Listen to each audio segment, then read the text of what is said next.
예수님은 부활하셨습니다. 인사하시겠습니다.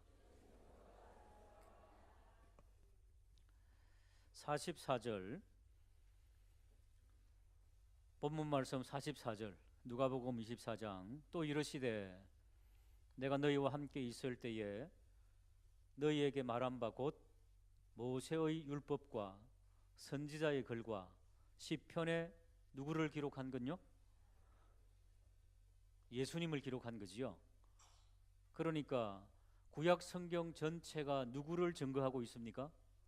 예수님을 증거하고 있습니다. 예수님의 탄생, 예수님의 고난, 예수님의 십자가, 예수님의 죽으심, 예수님의 부활. 할렐루야. 그러니까 성경은 모두 특별히 구약에 예수에 대해서 증거하는 것이다. 부활도 마찬가지입니다. 구약 성경부터 예수님의 부활에 대해서 직접 혹은 간접적으로 이래서 부활이 있다는 것을 말씀해 주신 것입니다. 구약 성경에 보면은 열왕기상 17장에 보시면은 엘리야가 사르밧 과부의 아들을 살리는 사건이 나옵니다. 사르밧이라고 하는 홀로 된 여인이 아마 외동 아들이었던 것 같습니다. 죽었습니다. 엘리야가 여호와께 부르짖어 이르되 내 하나님 여호와께서 원하건대 이 아이의 혼으로 그의 몸에 들어오게 하옵소서 하니 여호와께서 엘리야의 소리를 들으시고 그 아이의 혼이 몸으로 들어오고 어떻게 해요? 살아났다는 것입니다. 구약 성경에도 부활의 맛배기를 우리에게 보여주는 그런 대목이 되겠습니다. 엘리야의 제자가 엘리사가 있습니다. 이 엘리사도 마찬가지입니다. 이렇게 순회 전도를 하고 다니는데 수넴이라고 하는 곳에 좀 부잣집 수넴 여인이 있었는데 아이가 없었습니다. 부부는 참 신실했는데 그래서 엘리사가 기도하며 그들에게 말하지요. 내년 이맘때에 당신 집에 아이가 있을 것입니다. 진짜 한 1년 정도 지났는데 아이를 낳았습니다. 얼마나 사랑스러웠겠습니까? 그런데 이 아이가 엄마 따라 밭에 나갔다가 일사병이 걸렸는지 열사병이 걸렸는지 아이고 내 머리야 아이고 내 머리야 하고 죽어버리고 맙니다. 전가를 보냅니다. 엘리사가 방문하게 되지요. 다락방에 갔더니 아이가 죽어 있습니다. 엘리사가 하나님 앞에 기도하지요. 열왕기하 4장 34절에 보니까 아이 위에 올라 엎드려 자기 입을 그의 입에 자기 눈을 그의 눈에 자기 손을 그의 손에 대고 여러분 시체 위에 사람이 올라간다는 것은 굉장히 위험한 것입니다. 엘리사가 승부를 건 게 무엇입니까? 주님 이 아이를 살려주지 않으 하시면은 내가 이 아이처럼 되겠습니다. 나를 죽여달라고 하는 그런 제스처가 되겠습니다. 하나님 앞에 결사의 기도를 드린 거지요. 그리고 간절히 기도했더니 아이의 살이 차차 어떻게 되었다고요? 온기가 돌아오고 있었다. 엘리사가 내려가서 집에서 한 번 이리저리 다니고 다시 아이 위에 올라 엎드리니 아이가 7번 재채기하고 눈을 뜨는지라. 할렐루야. 또 혹시 이 말씀을 그대로 적용해가지고 또 죽은 사람 위에 올라가면 안 됩니다. 하나님의 음성 듣고 올라가야지요. 하나님께서 그렇게 감동하실 때 그래 되는 겁니다. 아무 때나 되는 게 아니고요. 에스겔서 37장에 가보면은 에스겔 골짜기라고 하는 것이 나옵니다. 그 골짜기에 막 사람의 막 뼈다귀 해골이 막 뒹굴뒹굴 그럽니다. 너무너무 오래 방치가 되어가지고 뼈가 막 그냥 말라 비틀어져가지고 하나님께서 에스겔에게 소망의 부활의 복음을 주시려고 저 뼈들을 향해서 한번 명령해 보라는 거지요. 정말 살아계신 하나님이 살아계신지 네가 한번 알아보라는 거지요. 37장 9절에 보니까 또 내게 이르시되 인자야 너는 생기를 향하여 대언하라. 저기 생기는 성령을 의미합니다. 성령께 간구해봐라. 생기에게 대언하여 이르기를 주 여호와께서 이같이 말씀하시기를 생기야 사방에서부터 와서 이 죽음을 당한 자에게 불어서 살아나게 하라 하셨다 하라. 그랬더니 어떻게 됩니까? 10절을 한번 읽어보겠습니다. 시작. 생기가 그들에게 들어가매 그들이 곧 살아나서 일어나 서는데 그 키 큰 마른 뼈다귀들이 그냥 막 팍 붙어가지고 막 해골이 살이 붙고, 할렐루야. 이런 놀라운 에스겔 골짜기에 역사를 구약 성경은 우리에게 증거해주고 있습니다. 부활에 대한 맛배기죠. 직간접적으로 예수 그리스도의 부활에 대해서 죽은 자가 살아날 수 있겠구나 하는 것을 보여주는 그런 대목입니다. 이사야 26장 19절에 보면은 주의 죽은 자들이 살아납니다. 그들의 시체들은 이런 날이다. 틱거에 누운 자들아 너희는 깨어 노래하라. 주의 이슬은 빛난 이슬이니 땅이 죽은 자를 내어 놓으리라. 틱거에 누운 자는요, 틱거에 있는 자들, 흙먼지 속에 있는 자들, 간혹 가다가 매장해야지 뼈다귀라도 남으니까 사람이 살아나는데, 화장하면은 뼈다귀 다 없어지는데 가루가 되는데 어떻게 생겨나나요? 걱정하지 마시기 바랍니다. 틱거에 누운 자들을 하나님께서는 부활시키심을 믿으시기를 주님의 이름으로 축복합니다. 구약에도 이렇게 죽은 자들이 살아나는 부활의 복음을 증거하고 있습니다. 신약에 나오면은 더 많이 있습니다. 왜요? 신약에는 예수님께서 오신 이후에가 신약 시대지 않습니까? 오시기 전에는 구약 시대고, 신약 시대는 하나님의 아들 생명이신 예수께서 이 땅에 내려오셨으니까, 하나님의 나라가 임하셨으니까 더 큰 역사가 일어나는 거지요. 여러분, 하나님의 나라는 하나님의 생명의 나라잖아요. 그 나라가 이 땅에 임하면은, 그것이 시체에게 임하면은 시체가 벌떡 일어나고, 환자에게 임하면은 그 질병이 물러가고, 가난한 자에게 임하면은 부유하게 되고, 할렐루야. 그런 역사를 맛배기로 보여주는 것이 하나님의 나라의 역사이지요. 여러분, 지금 갖가지 문제들을 가지고 있습니까? 하나님의 나라가 온전히 임하면은 그 문제들이 형통의 역사로 풀어짐을 믿으시기를 주님의 이름으로 축복합니다. 예수님께서 이렇게 말씀하셨습니다. 요한복음 11장 25절 26절에 보시면은 예수께서 이르시되 나는 부활이요 생명이다. 나를 믿는 자는 죽어도 살겠고 죽어도 살아납니다. 여러분, 무릇 살아서 나를 믿는 자는 영원히 죽지 아니하리니 이것을 너가 믿느냐. 할렐루야. 혹 우리 때에 주님께서 재림하신다면 우리는 살아서 영원한 생명으로 들어가게 되는 것을 주님께서 말씀하셨습니다. 이 말씀은 언제 하셨느냐? 나사로, 예수님과 굉장히 절친하게 지냈던 그 나사로, 베다니 쪽에 살았지요. 나사로, 그의 두 자매가 누굽니까? 마리아와 마르다. 그런데 동생이 죽어버렸어요.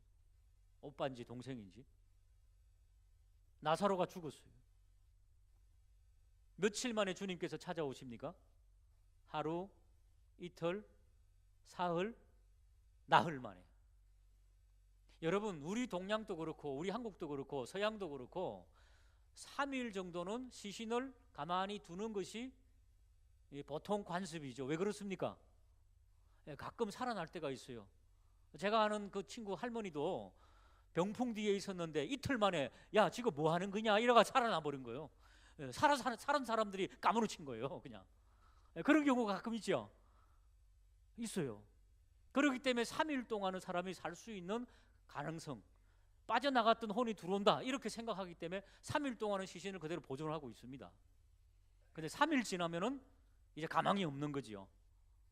가망이 없는 나사로 4일째 우리 주님께서 명령하시니 죽음이 떠나가고 죽은 사람에게 감았던 세마포, 베옷을, 세마포를 동인 채로 걸어 나왔음을 믿으시기를 주님의 이름으로 축복합니다. 생명이신 하나님, 생명의 나라, 그 하나님의 나라가 그 사람에게, 그 가정에, 그 기업에 임하면은 하나님의 놀라운 생명의 역사가 일어남을 믿으시기를 주님의 이름으로 축복합니다. 마태복음 9장에 보면은 예수님께서는 새로운 죽음에 대한 시각을 우리에게 소개하고 있습니다. 한 높은 관원, 높은 직책에 있는 사람의 딸이 죽었습니다. 주님께 간청합니다. 우리 딸이 죽었습니다. 좀 제발 좀 살려주십시오. 그때 예수님께서 말씀하시죠. 당신의 딸은 죽은 것이 아닙니다. 자고 있습니다. 듣던 사람들이 비웃지요. 아니, 우리가 자는 것하고 죽은 것하고 구별 못하는 줄 아냐? 비웃고 있습니다. 예수님께서 그 죽은 소녀를 향하여서 딸아 일어나라 했더니 그 아이가 벌떡 일어났음을 믿으시기를 주님의 이름으로 축복합니다. 그러므로 우리 주님께서 주신 새로운 시각 한번 받아하실까요? 죽은 것이 아니라 잔다. 맞습니다. 주무시는 거지요. 주무신다는 것은 곧 만날 것입니다. 깨어나면은 바로 이것이 바로 부활의 신앙임을 믿으시기를 주님의 이름으로 축복합니다. 데살로니가전서 4장 13절 같이 읽어보겠습니다. 시작.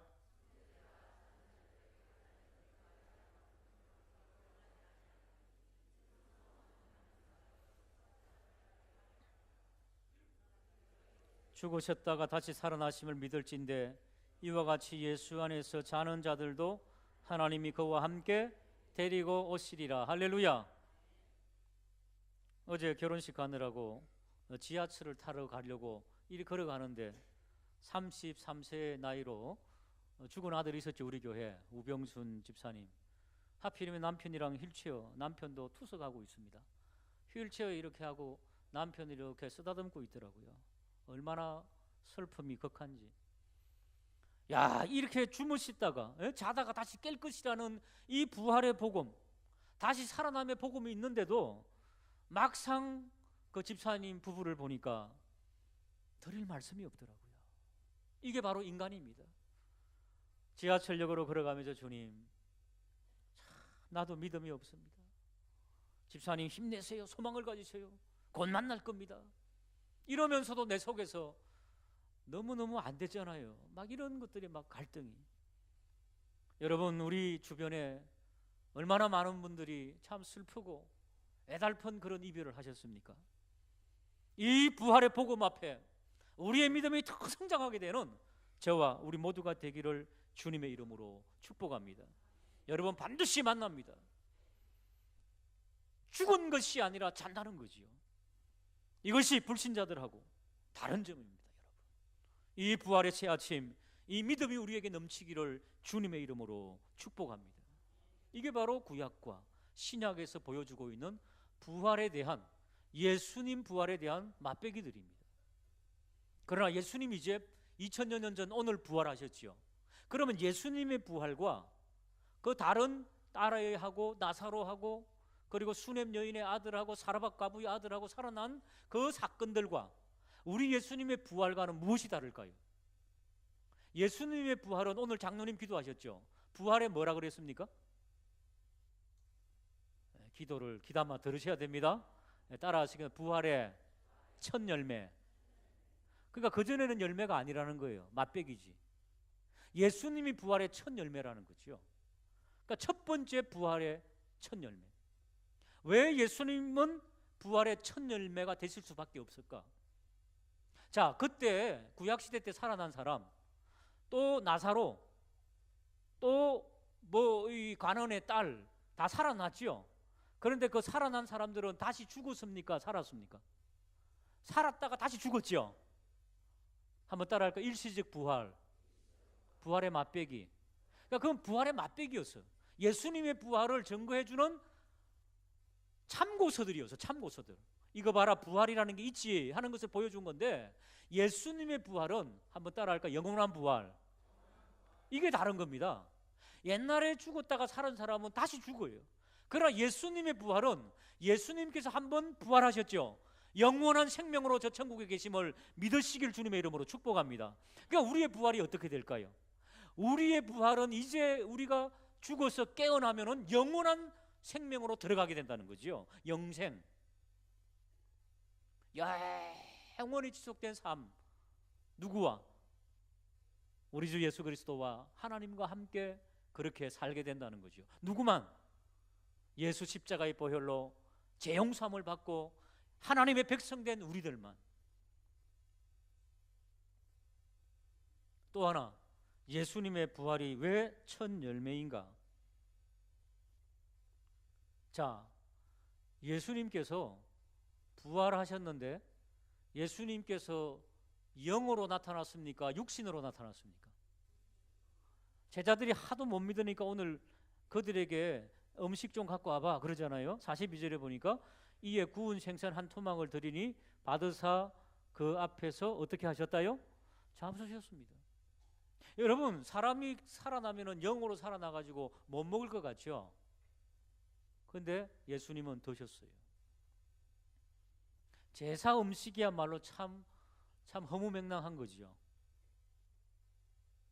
구천에 떠돌던 부모님과 몇몇 이제 1대 2대 3대 조상님들 위에 갖고 다 한 상 차려놓고 많이 드십시오. 배고프셨죠? 그러면은 한 3대까지 섬기는데 그러면 한 10대 20대 위에는 다 굶어 죽으라고? 참 제사가 너무 허무맹랑하지 않습니까? 우리 부모님을 거슬러 올라가면 다 조상인데 조금 멀어지면은 그냥 떼버리는 거예요, 정을? 드리려면은 그냥 끝까지 드리든가. 한 2, 3대 하고 나서 이제 굶어 죽으셔도 됩니다. 구천에서 우리끼리 하겠습니다. 이거잖아요. 지금 제사가 얼마나 이기적입니까? 언젠가도 드린 말씀처럼 내 친구는 제사 음식 먹으니까 금방 배가 고파대요. 왜? 그 영들이 떠돌아다니다가 안에 있는 영양가를 다 뽑아 먹어갖고 껍데기만 남았다나. 참 희한한 미신도 있어요. 못 먹어요, 영은. 여러분, 우리들의 조상들께서는 다 둘 중에 한 군데 가 계셔요.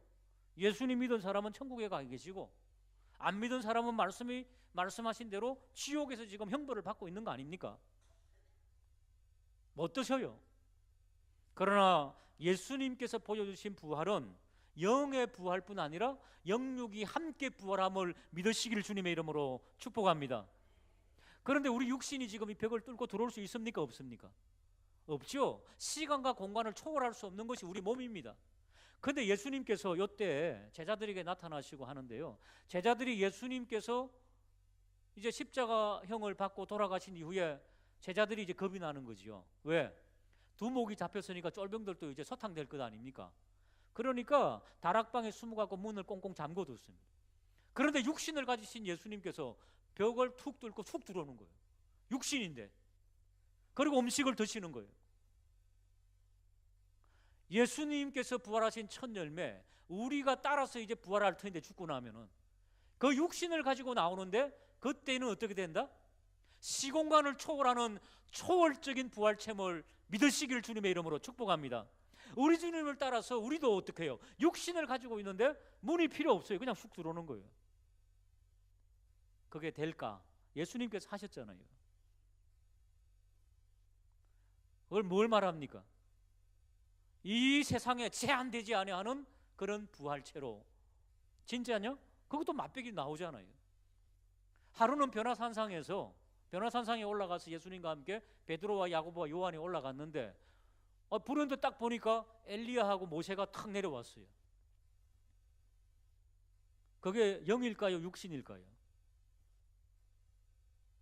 베드로가 한 말을 들어보면 알잖아요. 영이면은 초막이 무슨 필요가 있습니까? 천막이 무슨 필요가 있습니까? 그런데 그들이 말하잖아요. 초막 셋을 짓겠습니다. 천막 세 개를 치겠는데 하나는 주님을 위하여, 하나는 베드로가 모세를 위하여, 하나는 엘리야를 위해서 천막 세 개를 치겠습니다. 왜냐하면 육신으로 나타났기 때문이지요. 그러면서 이상한 것도 하나 있죠. 여러분, 엘리야가 어느 때 사람입니까? 모세가 어느 때 사람입니까? 예수님 오시기 전 몇백 년, 몇천 년 전 사람입니다. 그런데 누가 알아봤어요? 제자들이 알아봤다니까요. 맛배기라니까요. 우리가 있죠. 부활체가 되고 천국에 올라가면은 아브라함 알아볼까요? 못 알아볼까요? 저절로 알아보는 거예요. 한번 따라 하시고, 지식의 완성. 지식의 완성이 있다는 거죠. 그때는 지금은 동철처럼, 그때 거울이 동으로 만들었죠. 동으로 희미하게 보였지만은 그때에는 얼굴과 얼굴을 보면서 아브라함 조상님 안녕하십니까? 이렇게 기도하게 인사하게 된다는 겁니다. 야곱 알아볼 수 있을까요? 없을까요? 제 이름이 야곱인데 저 말고 진짜 야곱 알아본다니까요. 우리가 부분적으로 알던 것이 쫙 펼쳐지는 거예요. 파노라마처럼. 이런 부활체로 영원히 하나님과 함께 주님과 함께 살게 되는 부활의 복음. 이 부활의 새 아침 2000년 전에 우리 주님께서 부활의 첫 열매 되셔서 우리에게 소망을 주시고 복음을 주시고 믿음을 주신 줄로 믿으시기를 주님의 이름으로 축복합니다. 그런데 이 부활의 복음을 어떻게 하라고요? 48절 한번 읽어보겠습니다. 48절 시작. 한번 따라할까요? 너희는 이 모든 일에 증인이라. 법정에 가서 증인 있잖아요. 증인. 여러분, 예수님의 부활과 예수 소망, 예수 천국, 듣지 못한 일을 어떻게 믿으리요? 알지 못한 일을 어떻게 믿으리요? 이 부활에 대한 진리를 알려주지 않으면 세상 사람들은 저절로 몰라지는 겁니다. 여러분, 모르는 겁니다. 누군가가 설명을 해야 됩니다. 누군가가 믿음에 대해서 설명을 해야 됩니다. 누군가가 예수 십자가에 대해서 풀어줘야 됩니다. 여러분, 옆에 있는 분에게 그 누군가가 당신입니다 한번 인사하시기 바랍니다. 어제 저녁에 동네 주변을 산책을 하면서 우리 교회 앞에 약국에 들렀어요. 그 할머니 80이신데 약사님이 교회 얼뜻얼뜻하면서 약 올리고 안 오셔요. 내일이 부활주일인데. 그분 친족들도 다 이렇게 목사님도 있고요, 집사님도 있고 장로님도 있더라고요. 이야기해 보니까 요 앞에 걸어가고 탁 넘어지면 들어올 수 있는데 끝까지 버티셔. 내일은 부활주일입니다. 꼭 좀 오세요. 예수 믿으셔야죠. 이제 여기까지 한마디 더 하려고 그랬는데, 약사님, 제가 요 주변에서 전도하다가 안 온 사람들은 대부분 다 버떡 죽어버리더라고. 여기까지 왔다가 못했어요. 지금 몇 명째예요? 몇 명째? 우리 청재하고 해가지고 4명째 4명째 복음을 더 적극적으로 전하리라 하면서 기회를 놓쳐가지고 그냥 얄팍하게 전하고 깊이 있게 전하리라 한번 약속을 잡으려 하다가 차일피를 하다가 탁 보니까 죽어버렸어요. 장례식 거리에서 4번이나 갔다 오세요. 4번이나. 할머니 속으로 그랬어요. 할머니 5번째입니다. 사랑하는 여러분, 설명하지 않고 알리지 않으면 어떻게 믿으리요? 이게 부활의 복음을 가진 우리들의 사명입니다. 여러분, 이 부활의 복음이 확신 있는 복음으로 증거되는 그런 우리의 삶 되기를 주님의 이름으로 축복합니다. 기도하시겠습니다.